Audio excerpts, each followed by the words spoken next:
Buenas, bienvenidos al programa Riqueza para Todos, donde hacemos el más grande esfuerzo por evaluar la realidad nacional e internacional de la manera más científica posible. Hoy hemos invitado al doctor Alan Fajardo, que es un sociólogo y también economista, ha trabajado en organizaciones internacionales y es actualmente profesor de la universidad sobre temas de precisamente sociología y economía. Este tema de la desigualdad social es un tema que llama mucho la atención pues Honduras tiene una de las peores desigualdades del mundo. Entonces, pues en este momento hay un partido que se acaba de formar, el Partido Libre, que evidentemente su prioridad es combatir la desigualdad social. O sea, como filosofía de lucha, ese es y la cosa es eso, tiene sentido luchar contra la desigualdad social. Ese es un objetivo que vale la pena, esa es la pregunta, si es un objetivo que vale la pena por el cual hacerlo el centro de la política económica de un gobierno, porque si llegara Libre al poder, evidentemente ellos harían esa con prioridad. El gobierno que tuvieron ya durante Manuel Zelaya, pues dieron claras indicaciones que esas eran sus prioridades, estar redistribuyendo al segmento de la población con los ingresos más bajos una cantidad, transferir una cantidad a través del presupuesto, una mayor cantidad de recursos a esas personas a través de bonos, sobre todo. Entonces, tenemos aquí al doctor Fajardo. Gracias por haber venido. Y esa es la pregunta. ¿Usted considera que ese es un fin en sí mismo, que vale la pena perseguirlo? Pienso que es a la vez un fin y un medio, porque hubo anteriormente, en los años 80, por ejemplo, 90, toda una polémica acerca de si había que crecer primero y redistribuir después para acabar o disminuir o paliar la desigualdad, o si, como creían otros, había que tomarlo como un fin en sí mismo, e independientemente de que se creciera o no se creciera, había que redistribuir el ingreso. Actualmente lo que se acepta es de que es una polémica falsa. Hay que crecer para poder distribuir, y al mismo tiempo políticas públicas que ayuden a la redistribución tienen incidencia en las tasas de crecimiento.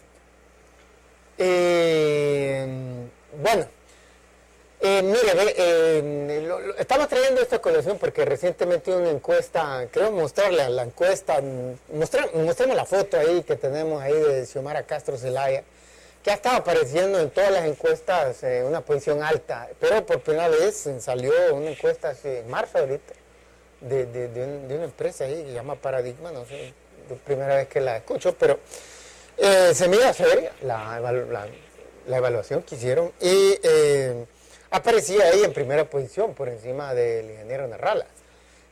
Si nos muestran la tabla, esos eran los 5 en primera posición. Los otros, pues había como 20 nombres ahí, no los vamos a mencionar todos porque tienen mejor posición. Estos son los que estaban ella en primera posición, después Narrala, después Ricardo Álvarez, después Miguel Pastor y después Mauricio Villar. Más o menos estamos redondeando las cifras, bueno, no queremos poner puntos decimales, mucho trámite. Entonces, eso hace pensar que la población está identificando a ella con redistribución social. O sea, que hay un buen segmento de la población hondureña que dice que lo fundamental es redistribuir, que es la única forma de salir del atolladero. Yo puedo entender a la gente que humilde, que está desesperada. Luego, si el 80% de la población tiene un ingreso más abajo que el salario mínimo. Exacto. Entonces, yo puedo entender a las personas con la idea de que denme un bono, y para que pueda por lo menos comprar un poquito más de tortillas y de ropa y cosas así, cosas básicas. Pero yo cuestionaría, doctor, que Xiomara Castro, aunque cuando ella fue primera dama de la nación, está regalando bonos, ella como parte de toda una política pública que venía de antes. Sí, no, todas las primeras damas. Todas las primeras damas y también la cooperación internacional, el BID, por ejemplo, se acepta que como una medida de compensación social desde las medidas de ajuste estructural, se acepta que había que compensar con medidas como los bonos. Pero yo no estoy de acuerdo ni que esa sea la única manera, ni la mejor manera de redistribuir el ingreso, ni de compensar socialmente, ni puedo aceptar que el nombre de Xiomara Castro y el gobierno de su esposo se pueda asociar con una política pública que indique que ellos creen que la manera de hacer justicia social y de compensar socialmente y de redistribuir el ingreso sea solo dar bonos. No, pero esa era la política central de ellos. Cualquier persona, lo primero que lo identifica, positivo o negativamente. Sobre lo de la red social. Mire, yo por ejemplo... Así se llamaba, ¿no? Sí, Red Solidaria. Red Solidaria. Yo una vez andaba en la Corte Suprema y me encuentro con un abogado y me dice, doctor, que ahí lo veo en su programa, y entonces me dice que... Entonces se pone a hablar ahí, se puso a hablar positivamente de Mel. O sea, digo cosas como... los otros robaban y no distribuían. Este robó y distribuyó. Les dio a los de abajo. Sí, pero yo no he sabido de ningún juicio contra Mel Zelaya. No. Sí. Él andaba en otras cosas y yo andaba en otras cosas. ¿Verdad? Yo andaba viendo a ver si este sistema electoral ridículo me quería inscribir, ¿verdad? Para la elección presidencial. Pero ese no era el punto. ¿Se inscribió? No, la vez pasada no me inscribieron. Pero bueno, a lo que vamos es lo siguiente.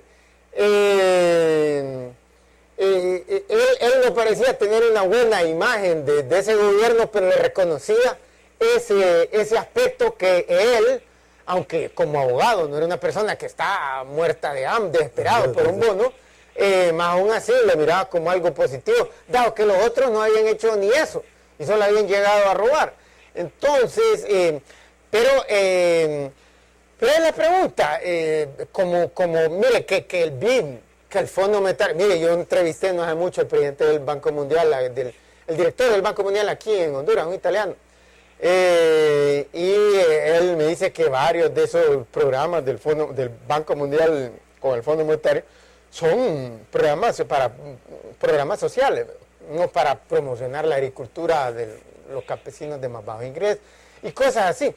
Esas políticas, ellos han incurrido en esas, porque después de tanto fracaso que esas políticas neoliberales no generaron rápido crecimiento económico, es que ellos dijeron vamos a seguir en esto, porque no podemos seguir clamando la verdad cuando las estadísticas muestran otras cosas. No es porque ellos reconozcan que eso produce buenos resultados, porque no lo producen. Mire, si solo esa es la política, no puede ser que no produzca resultados. Pero hay que ver que, por ejemplo, gobiernos como el de Lula y ahora Dilma Rousseff, dos gobiernos seguidos de Lula, incluyeron medidas como hambre cero y otras que incluyeron bonos, este tipo de bonos, y se sacó a más de 40 millones. Pero no quiere decir que fue por eso. No es solo por eso. Él obtuvo una tasa de crecimiento de 4% en sus 8 años en promedio. Sí. Que fue mejor que el anterior, que los anteriores gobiernos, de los 80, de los 90, a ver si los 80, los 90, y sí, Brasil creció a 3% anual. Entonces, hubo, no una gran mejoría, pero una mejoría. Y los estudios en Brasil, por ejemplo, de organizaciones de institutos independientes, que no los percibe la gente como de izquierda a derecha, consideran que más del 55% de la mejoría de las condiciones de vida de los pobres en Brasil fue por la aceleración de la tasa de crecimiento económico. El resto fue por los bonos. Entonces, crecieron a 4%. Si hubieran crecido a 10% como China, ¿qué es lo que va a crecer a 8 y pico ahora en este próximo? Bueno, el primer año de Dilma Rousseff fue desastroso, fue 3%. Y este año va mal. En medio de la crisis mundial. No, porque ella comenzó en el 2010. Fue Lula el que tuvo que confrontar el 2008 y el 2009, que fue la crisis. Y se hundió en el 2009 la economía de Brasil. Pero hay también una contracción de la demanda de productos brasileños en Europa. No, pero de una manera general, 2010 ya fue un año de recuperación para que hay todos los países que se hundieron en el 2009, que fue casi todo el continente americano. Sí. Norteamérica y Latinoamérica. Pero en Europa ahora está pegando la crisis. Pegó en el 2008, el 2009 y un montón de países no se han salido todavía, como los del sur. ¿Ah? En Alemania se hundió en el 2009, pero se recuperó en el 2010 y el 2011. Francia se hundió, pero no se ha terminado de recuperar, aunque no se ha hundido. Pero se está recuperando. Los del sur están mal. Grecia, España, Portugal, Italia, esos se hundieron y siguen mal. Pero Alemania, entonces, a lo que voy es que estas políticas en Europa están desmantelando desde los 90 políticas de redistribución social, porque ahí tenían el sistema de redistribución social más elaborado del mundo. Así es. Y lo están desmantelando, no solo el estado de bienestar. El estado de bienestar, o sea, gasto público en proporción al Producto Interno Bruto ha estado cayendo en la mayoría de los países, pues, llegó hasta como 60%, y ahora anda como en 50%, digamos, para Suecia, que es el que más gastaba en él. Hasta ahí tuvieron que ceder, porque si la economía no crece, no hay nada que redistribuir. Pero la pregunta es, mire, si un país crece, por ejemplo, miren, en China, ¿se acuerdan? Hasta 1978, era un país comunista, el 49 al 78 era un país comunista, pero súper comunista, no era ni socialista, es que era, ellos decían, Mao decía que los soviéticos se habían vendido al becerro del capitalismo, ¿ah? Y que ellos eran los únicos verdaderos de papel. Sí, que ellos eran los únicos verdaderos comunistas. Entonces, ahí todo el mundo estaba más o menos igual. Y a partir del 79 las cosas empezó a deteriorar la distribución del ingreso. Y de una manera general continúa a deteriorar. Hoy día, todavía la distribución del ingreso en China estaba mucho mejor que aquí en Honduras, pero se ha deteriorado. Estaba en una situación de igualdad casi total para todo el mundo, y ahora está en los coeficientes de Gini, que miden el nivel de desigualdad. Claro. Honduras anda en 57. El tercer lugar en el continente americano. Sí, Honduras anda en 57. Medalla de bronce. Sí, y el más bajo del mundo es Suecia con 23. Y China anda por 42. Entonces, todos los países de Europa Occidental andan a lo más a 35. Entre 23 y 35. Y siguen teniendo de la mejor redistribución. Pero lo que el caso de China nos dice, no hay nadie protestando en China por esa desigualdad social. Lo que muchos campesinos protestan es que, por ejemplo, vienen miembros así del Partido Comunista en alguna alcaldía y tierra, que ahí la tierra es supuestamente comunal y que se la dan por periodos de arrendamiento a los campesinos, no es propia de... Entonces viene y la agarran. Es mía, puta, es como hacen aquí los políticos corruptos. La agarran los alcaldes, cosas así, la gente importante en alguna ciudad la agarra, se las quita, que ellos ya no pueden cultivar, y ellos se la agarran, hacen centros comerciales, etcétera, les pagan una gigantesca cantidad de dinero y se enriquecen al rápido. Por eso protestan mucha gente en China, por corrupción, pero no por la creciente desigualdad social. ¿Por qué? Porque han tenido 10% de crecimiento económico, y eso ha empujado a todo el mundo. Son más de 1.300 millones. Hay desigualdad, pero con crecimiento. No, se ha deteriorado. Si Honduras creciera la desigualdad, pero con un crecimiento en todas las capas de la población, quizás no habría protesta social. No habría protesta. Pero el problema es que aquí hay un crecimiento exiguo, lento, y además de eso, profundización de la diferenciación social. Exacto, cuando hay crecimiento lento, las desigualdades sociales tienden a aumentar. Sí, y no solo eso, sino que las condiciones de los sectores de menores ingresos son peores. ¿Verdad? Y no, si el país es pobre, claro. Así es, porque si tenemos una desigualdad, pero las capas más bajas de la población, aún con desigualdad, hay una mayor, tienen por lo menos ciertas condiciones básicas dignas de vida, entonces hay menos protesta.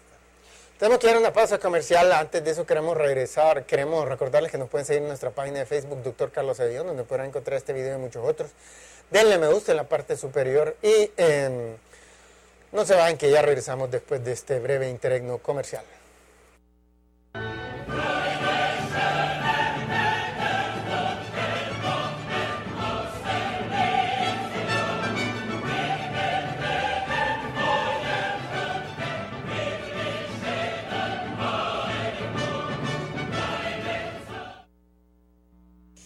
Adquieran el libro Riqueza para Todos, que se encuentra en librería Mundo Literario, en el centro comercial Nova Centro, en Los Próceres, en Tegucigalpa. Y también en Tegucigalpa, en librería Guaymuras, en el centro de la capital. También lo pueden encontrar en librería Metro Nova de San Pedro Sula, en la primera planta del centro comercial City Mall. Este libro vale la pena adquirirlo y estudiarlo con detenimiento porque ha sido seleccionado por expertos educacionales de los Estados Unidos como un libro excepcional en su capacidad para estimular el pensamiento racional, el cual es fundamental para desarrollar grandes ideas científicas y empresariales que se traducen en millones de dólares.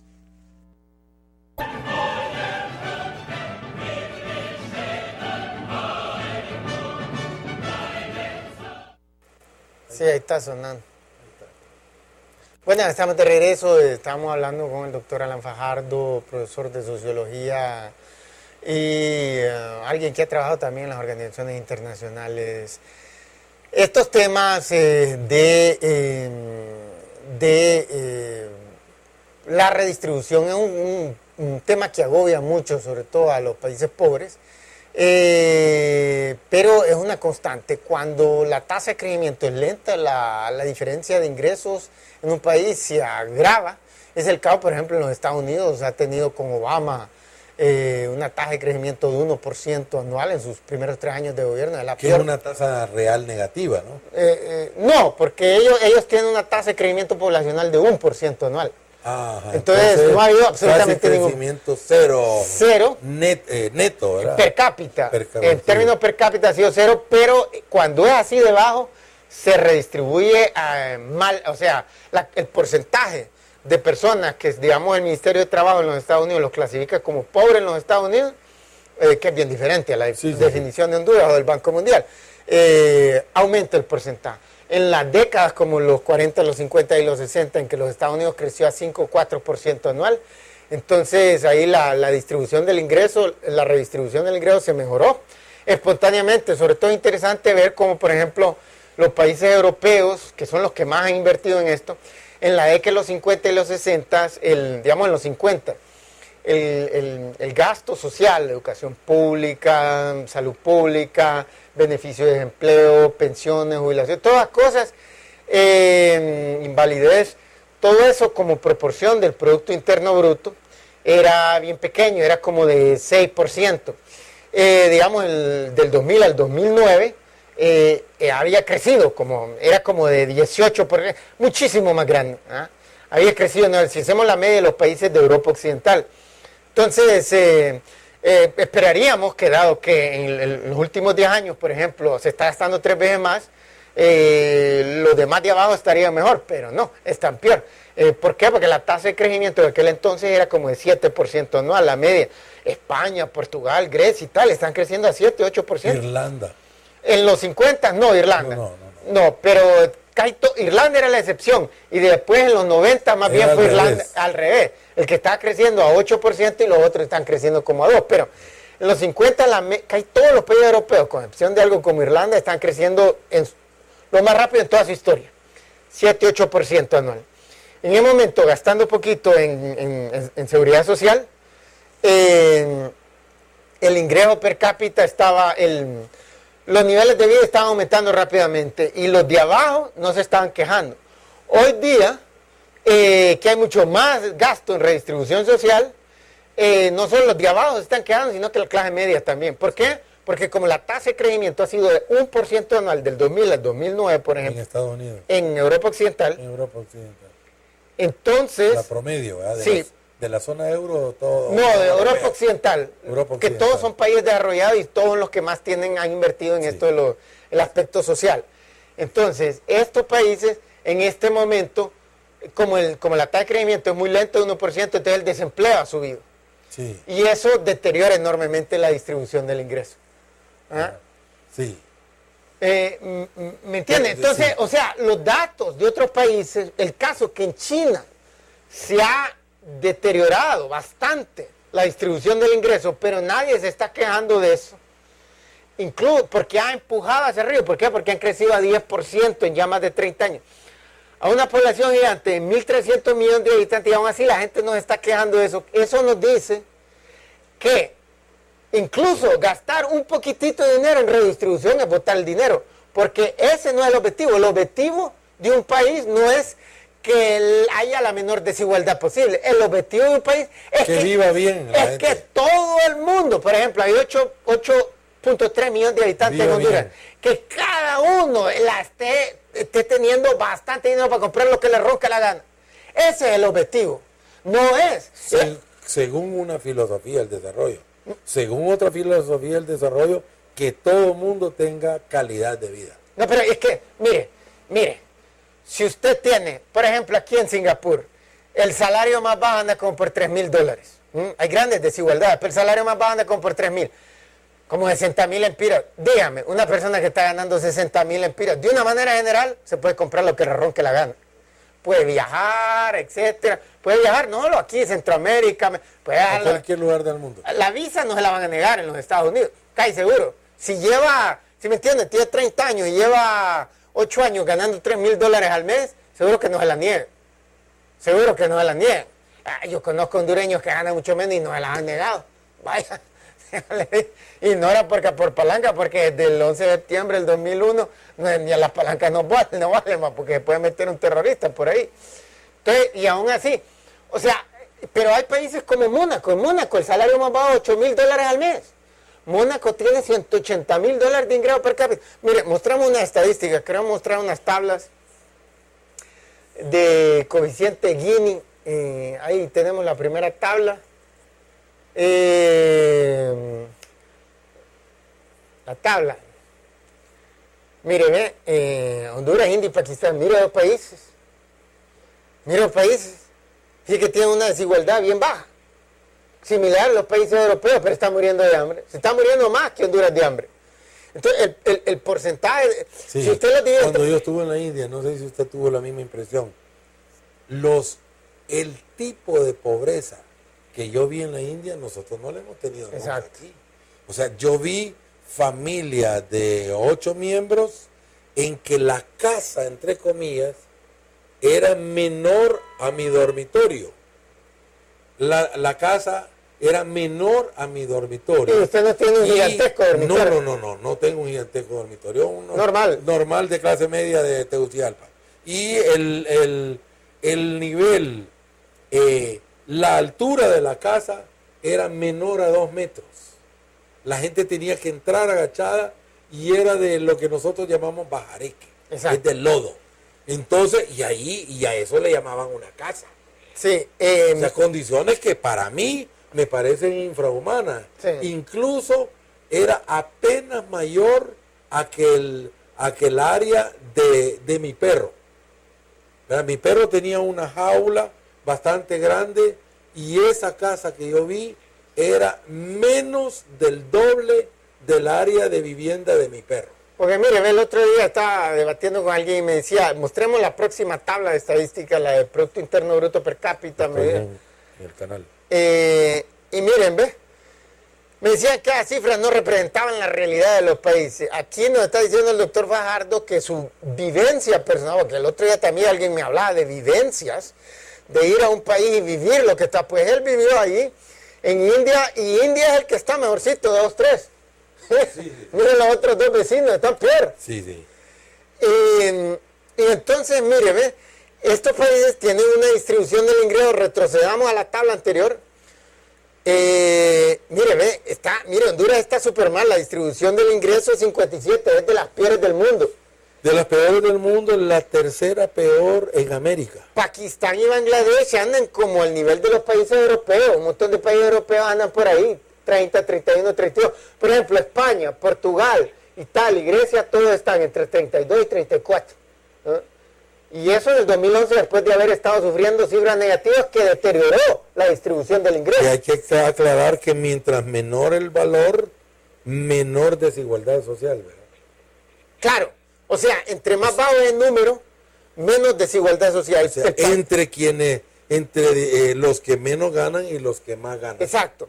El segmento, digamos, del 10% de un país que más gana y el 10% que menos gana, la diferencia es menor. Es menor. Eso es lo que eso... En el caso de Honduras, la diferencia entre el 10% que gana más y el 10% que gana menos es muy grande. Es muy grande. Y mire, ve, el país que la tiene peor es Sudáfrica y la tiene 65. Entonces, eso nos dice, o sea, es que Sí, cuando uno ve un número... tú has visto, yo la primera vez que fui a Sudáfrica, habían los bantustanes que le llaman, Sí, sí. una tremenda pobreza ahí, las que heredaron del apartheid, ¿verdad? No la heredaron de la parte. ¿Cómo? Porque es de los países más desarrollados de África. Sí, cómo no, pero Y ahora fueron los blancos las que le hicieron. Sí, pero es que del desarrollo lo capitalizaban los blancos. No, pero es que hoy día, desde el 94, están gobernando los Zulus, porque solo los Zulus han gobernado, que es la tribu más grande ahí. Es la tribu más grande, sí. Y mire que... Pero Mandela no es Zulu. Yo creo que No, sí. él no es Zulu, Sosa pero- será, porque es la segunda No me tribu más acuerdo, grande. sí. La Sosa es la... Pero los Zulus son los que más han el actual es Zulu. También eran opuestos al Congreso Nacional Africano, los Zulu. Sí, tenía una extraña alianza, pero Sí. ya una vez después del 94 se acabaron esas... sí. Y ahora Una solo extraña gana... alianza con los blancos, ¿verdad? Y ahora solo gana el Congreso Nacional Africano. Tenemos que dar una pausa comercial. Antes de eso queremos recordarles que nos pueden seguir en nuestra página de Facebook, Dr. Carlos Ayón, donde pueden encontrar este video y muchos otros. Asimismo, denle me gusta en la parte superior de la página.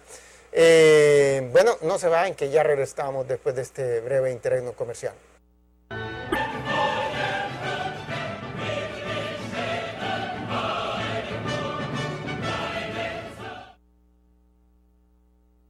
Bueno, ya estamos de regreso, estamos hablando con el doctor Alan Fajardo sobre este tema de distribución del ingreso. Entonces estábamos hablando de Sudáfrica. Yo quería hacer alusión al hecho que Sudáfrica es el que tiene la peor distribución, y es 65. Entonces, y Suecia es el que está mejor, o sea, que tiene la menor desigualdad social y lo tiene en 23. Entonces, eso para que no creamos que esa medidor, esa cifra, va de 0 a 100. No hay nada más arriba de 65, pues, ni nada más abajo de 23. O sea, que Honduras anda súper mal, pues. No es como decir, anda ahí por la mitad. Por la no, mitad, porque no. cerca cerca del 50%. Exacto. Pero, mire... Ese 57 hay que compararlo con 65 y con 23. Exacto. Y entonces la 65 es la mayor desigualdad y 23 la menor. Así es. O sea que Honduras está a unos pocos puntos Del peor. del peor, del más desigual del mundo. Pero mire, si regresamos a lo de India, Pakistán y Bangladesh, esto nos muestra el coeficiente Gini de estos países. Esto lo que nos dice es que perseguir la igualdad. Es que miren, hay una cosa, estos países practicaron políticas socializantes después de la independencia en 1947. El partido del Congreso en India, un poco incluso los militares que gobernaron y sobre todo el PPP, el People's, el partido... Pakistan People's Party. Exacto, ese. También en Bangladesh, desde el 71 que obtuvieron la independencia, tendencia socialista los dos, y es a partir de los 90 que ya tiraron la toalla de esas tonterías, porque las tasas de crecimiento eran de 2-3% anual, ¿me entiendes?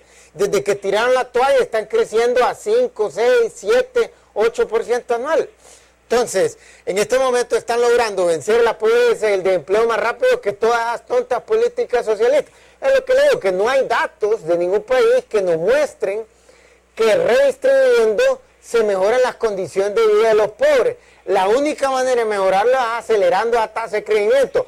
Quien dice las políticas neoliberales son un fracaso, tiene toda la razón. Pero es que yo no estoy diciendo eso. Yo no estoy diciendo eso, yo no sé por qué, ya porque yo me pongo a atracar a la izquierda, la gente cree que yo estoy del otro lado. ¿Me entiendes? Como el problema con la gente es que ve blanco y negro, ve las cosas bipolarmente. Manicoísmo. Sí, maniqueísmo. Sí. ¿Crees que No, sí? pero mire... Como vos se acuerda que les decía sí. a los europeos, están con nosotros, pero los europeos estaban con Afganistán, pero no le iban a apoyar a estar invadiendo Irak porque era una chabacanada. Así es, sí.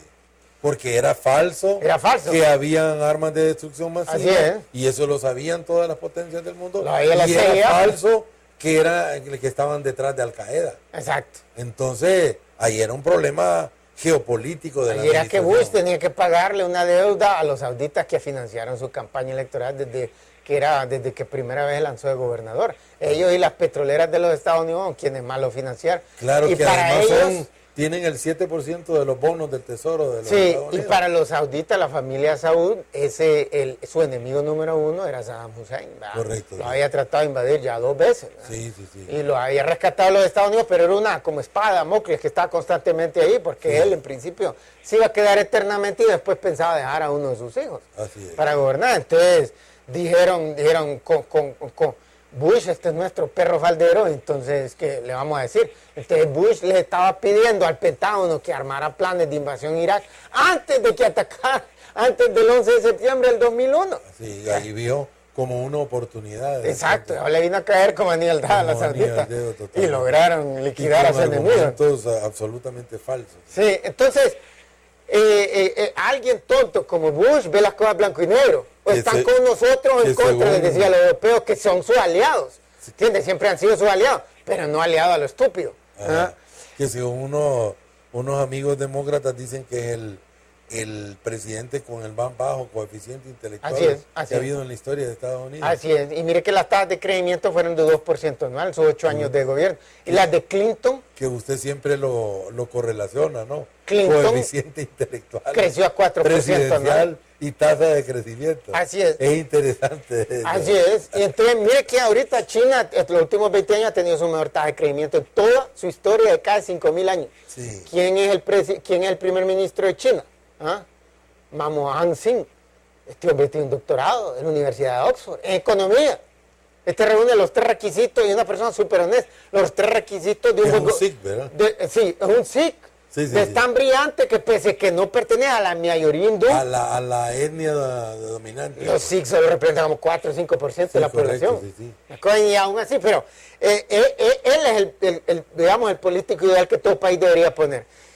Estudió bastante, nació con una gran inteligencia, estudió bastante y estudió el área que compete. ¿eh?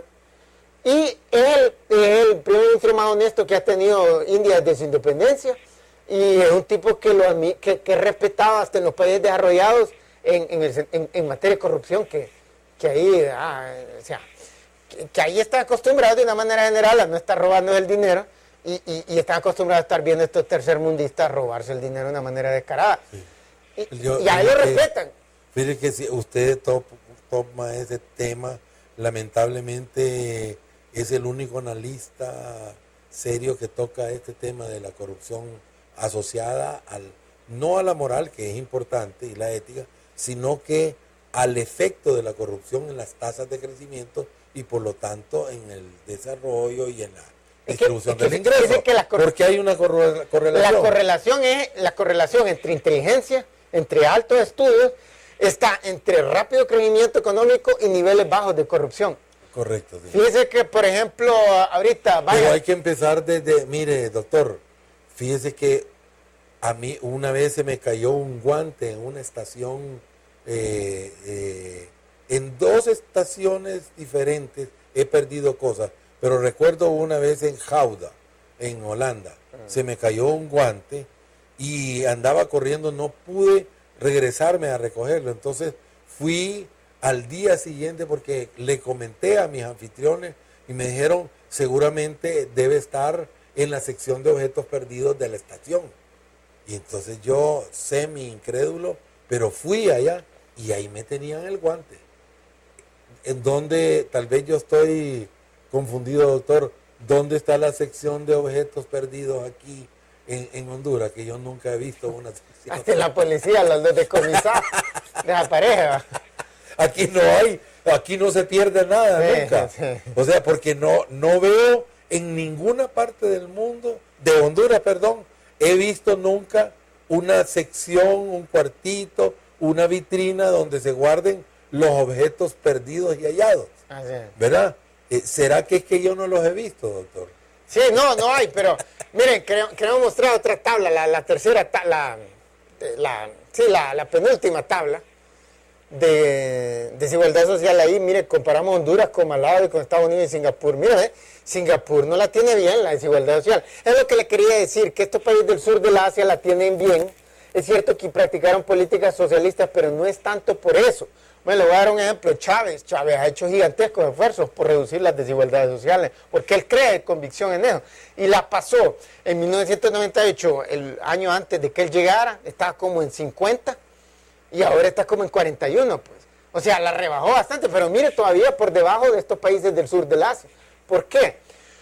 Porque la desigualdad social también tiene que ver bastante con etnicidad, con cultura. Entonces, por ejemplo, aquí en Singapur usted tiene 75% de la población que son chinos. Y esa gente usted no la puede hacer parar de trabajar ni de estudiar.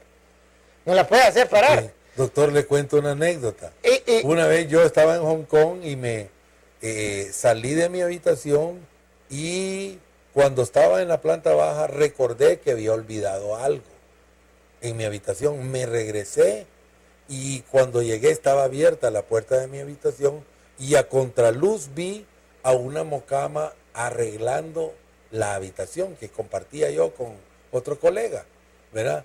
Y tuve la sorpresa, parecía una película de cámara rápida que le llaman.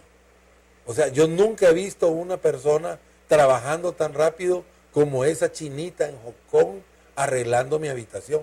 Entonces, y yo ahí reflexioné, ¿cómo no van a crecer al 10%? Mientras nosotros caminamos hacia el desarrollo, los chinos corren hacia el desarrollo. Pero desde el último ciudadano o ciudadana hasta el Estado, todos están en crecer económicamente. Y 15% de la población de Singapur son malasios, los habitantes de siempre, de ahí de la isla. Sí. Y 10% son indios que los británicos importaron, porque cuando llegaron ahí vieron que los malasios no eran muy disciplinados para el trabajo. Entonces empezaron a importar indios, sobre todo del norte de India, que ellos los clasificaban los más disciplinados dentro del subcontinente asiático. Y después se dejó venir una carretada de chinos que oyeron hablar que allá había libertad, sobre todo del sur, de la región de Cantón se dejó ir para Singapur. Todos los días forman la mayoría. Entonces, lo mismo en Latinoamérica, hay una gran disparidad. ¿Y la etnia original? La etnia original de Singapur. Es la Malasia. Ajá. Que representa 15% de la población. Entonces los chinos, por ejemplo, tienen ingresos mucho más altos que los otros dos grupos. Y después el segundo grupo incluye los hindúes y el grupo que tiene menos son los autóctonos, pues, los malasios. Ajá. Entonces, ¿me entienden? Mientras que en el sur del Asia, usted va, por ejemplo, mostremos otra vez la tabla de los países del sur del Asia, Bangladesh, India y Pakistán. No, bueno, sí, mira que Bangladesh es el más pobre, y aún así, pero mostremos la anterior tabla, y mire que anda súper bien, 33 en términos relativos comparado a Honduras. Aquí todos son bengalis, todos son idénticos. Todavía en India hay grandes diferencias entre los demás del norte y los más del sur, ¿verdad? Sí. La etnia, uno mira la piel mucho más oscura en el sur. Los sikhs, los bengalíes. Pero estos son bengalis, todos los de Bangladesh. Los de Bangladesh son bengalíes. Sí, son muy homogéneos étnicamente. Entonces, eso en gran medida es lo que hace posible cuando hay grandes disparidades étnicas, como por ejemplo en Sudáfrica, que hay una minoría de origen holandés y de origen británica. Exacto, sí, los africanos. Sí. Los boers. Entonces, esa gente, ¿me entiende? Hay una gigantesca diferencia con los nativos. Sí. Y de ahí también hay otros grupos que importaron los británicos de hindúes del norte de India también. Hasta incluso Gandhi estuvo viviendo en Así es, Gandhi estuvo trabajando de abogado. De abogado un tiempito. Sí. Creo que de derechos humanos y cosas esas andaba ahí ya en el tiempo. Tenemos que ir a una pausa comercial antes de que nos vayamos. Queremos recordarles que nos pueden seguir en nuestra página de Facebook, Dr. Carlos Avillón, donde podrán encontrar este video y muchos otros. Asimismo, denle me gusta en la parte superior de la página. Bueno, hacemos el interregno comercial y regresamos con más.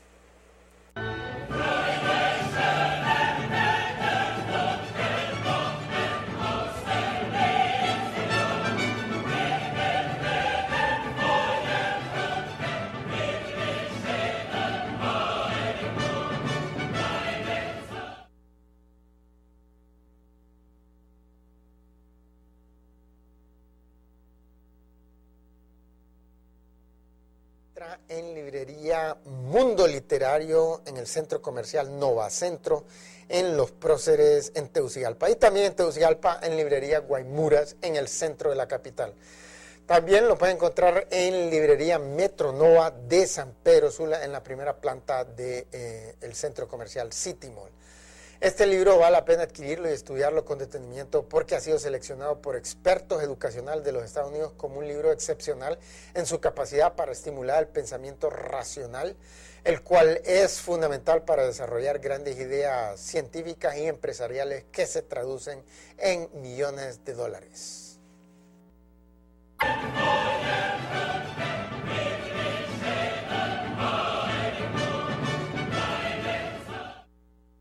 Bueno, estamos de regreso, estamos hablando sobre distribución del ingreso con el doctor Alan Fajardo, profesor de sociología en la Universidad Autónoma de Honduras. Miren, nuevamente queríamos mostrar el caso de la última tabla, la penúltima, la de Malawi, que la estaban mostrando ahí. Este país hizo la noticia la semana pasada porque murió el presidente de un ataque al corazón el jueves pasado. Y le sucedió una mujer vicepresidenta. Así es, así es. Entonces, mire, Malawi anda bastante bien comparado a Honduras. La distribuye nuevamente en poblaciones muy homogéneas étnicamente. Entonces, se están muriendo de hambre. Mostremos la próxima tabla. Mire cómo estén muriendo de hambre. Sus ingresos son terriblemente bajos, muchísimo más bajos que los de Honduras. Pero la distribución, ¿me entiende? Esto lo que nos dice es que perseguir, mejorar la distribución del ingreso como fin de una política equivocada. Es lo que nos dice. Yo le admitiría, doctor, que como única medida, estaría de acuerdo con usted, que es equivocado redistribuir el ingreso, mejorar la situación de los habitantes de un país, tomando como única política medidas redistributivas. Ahí yo estoy de acuerdo con usted. Mire, los datos de otros países nos dicen que es posible crecer a 30% anual. Si usted crece a 30% anual, en un periodo tan corto como decía, un periodo presidencial de 4 años, usted ha logrado hacer pasar el ingreso per cápita de Honduras de como 4,000 que está actualmente, a algo así como 20,000. ¿Entiende? Entonces, en 20,000 estamos hablando que los salarios más bajos aquí en Honduras andarían como por 30,000 lempiras al mes. Bajas circunstancias, ¿cuántos bonos ocupa una persona con 30,000 lempiras al mes? Porque en este momento, ¿a quién le están dando bonos? Por ejemplo, el bono 10,000 de este gobierno, que se nota que se inspiró en el gobierno pasado. El problema es cuando un gobierno empieza a regalar bonos. Miren, Jamaica les dieron la independencia a los británicos en el 62. Habían estado teniendo un buen crecimiento de 6% anual en los 50 y en los 60, porque los británicos dijeron, dejemos estos, y pusieron tecnócratas, porque ellos tenían tecnócratas, y siguieron creciendo a 6%. Comienzos de los 70, dos partidos tradicionales, sobre todo el de centro izquierda, empiezan a decir, yo les voy a regalar esto, yo les voy a regalar, lo eligen, la economía se hunde, cae a 1% anual, se hunde. Y entonces los políticos, para eternizarse en el poder, empiezan a robar y a robar y a robar, a armar bandas de narcotraficantes, de bandas de criminales, cada uno de los dos partidos grandes, y financiándolo para que ellos también los ayuden a financiarse por las campañas. Y en esos jueguitos han estado los últimos 40 años, a quien más ofrece bonos, a quien más peleando con el Fondo Monetario y todo el mundo, porque el fondo le quiere recortar los bonos. El fondo no sabe cómo generar rápido crecimiento económico, pero una cosa está clara, está dando bonos de consumo, no genera rápido crecimiento económico. Cuando solo nos dedicamos a eso, doctor, pero usted mismo decía que usted entiende cuando hay personas que tenemos por efecto también del mismo sistema, tenemos personas viviendo en condiciones prácticamente infrahumanas, algo tenemos que hacer. Y al mismo tiempo que hacemos políticas correcto, si nos dedicamos solo a eso no funciona. Pero nosotros tenemos que combinar. No, pero es que mire, los datos dicen que si usted no alimenta el día de hoy niños que tienen menos de 5 años, esos niños cuando crezcan No, van a tener es que miren, deficiencias si mentales. usted comienza a generar 30% de crecimiento anual desde el primer año que lleva un gobierno, desde el mismo momento la gente va a empezar a comer más, y va a empezar a vestir más, y va a empezar a comprar Correcto, más yo estoy de medicina. acuerdo con que tengamos combinados medidas No, pero es que, para crecer no, o sea, rápidamente, un gobierno- pero también medidas un de gobierno, compensación mire, social. dado que los datos de otros países nos muestran que es posible crecer no solo a 10%, sino que a 20, incluso a 30%, entonces el objetivo de todo gobierno tiene que ser concentrarse en crecer a 30%, porque cuando se hace eso, se le dan mejores condiciones de vida a todo el mundo. La gente no... Mire, vamos a tener que invitarlo otra vez porque nos acabó el tiempo, nos digan que ya tenemos que cortar. Y tenemos que ponerle fin a esto, así que los incitamos a seguirnos en nuestra página de Facebook, Dr. Carlos Avillón, donde pueden encontrar este video y muchos otros. Asimismo, denle me gusta en la parte superior de la página. Bueno, se nos acabó, esperamos que... se nos acabó el tiempo, esperamos que ustedes nos puedan seguir hoy en repetición a las 11 de la noche y también mañana a las 7 de la noche. Sin más, le agradecemos repetición a las 11, ¿no? La repetición a las 11. Sí. Y sin más, nos despedimos y le agradecemos al doctor Alan Fajardo haber estado con nosotros. Quieren el libro Riqueza para Todos, que se encuentra en librería Mundo Literario, en el centro comercial Nova Centro, en Los Próceres, en Tegucigalpa, y también en Tegucigalpa, en librería Guaymuras, en el centro de la capital. También lo pueden encontrar en librería Metro Nova de San Pedro Sula, en la primera planta del centro comercial City Mall. Este libro vale la pena adquirirlo y estudiarlo con detenimiento porque ha sido seleccionado por expertos educacionales de los Estados Unidos como un libro excepcional en su capacidad para estimular el pensamiento racional, el cual es fundamental para desarrollar grandes ideas científicas y empresariales que se traducen en millones de dólares.